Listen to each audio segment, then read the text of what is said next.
Ito mga boss, mga sir, na tignan nyo, ito may maingay siya.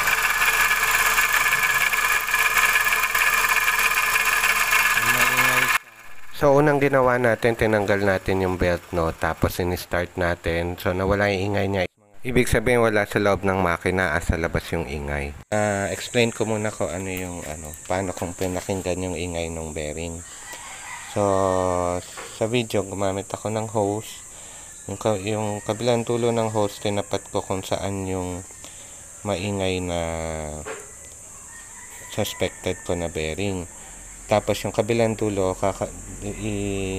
didikit mo sa tenga mo, maririnig mo kung saan yung talagang maingay. Pero maririnig mo sa tenga mo, may maingay talaga. Pero pag kung saan mo siya itututok, kung sa alternator, sa compressor, or sa water pump, doon talaga lilinaw yung ingay. Welcome mga boss, mga sir, no? So medyo hindi nyo marinig, hindi ko alam na hindi naririnig yung boses ko masyado dun sa video. So voice over ko muna saglit.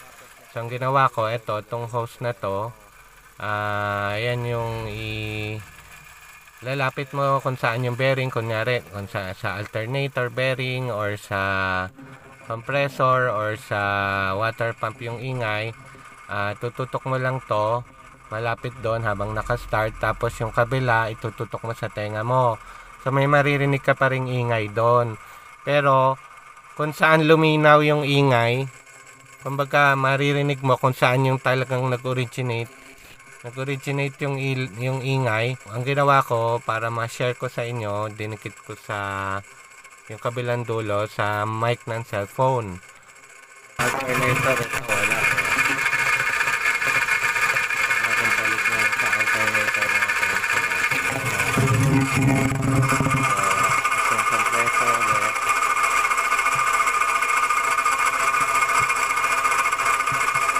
May water pump ulit.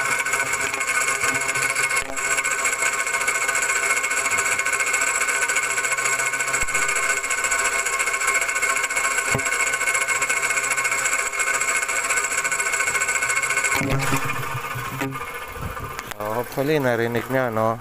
So doon lumakas yung ingay sa water pump, doon luminaw yung ingay sa water pump, bearing yung maingay. So yun nga po mga boss, mga sir, sana po pa-like, share, and subscribe. Marami pong salamat. God bless. Thank you.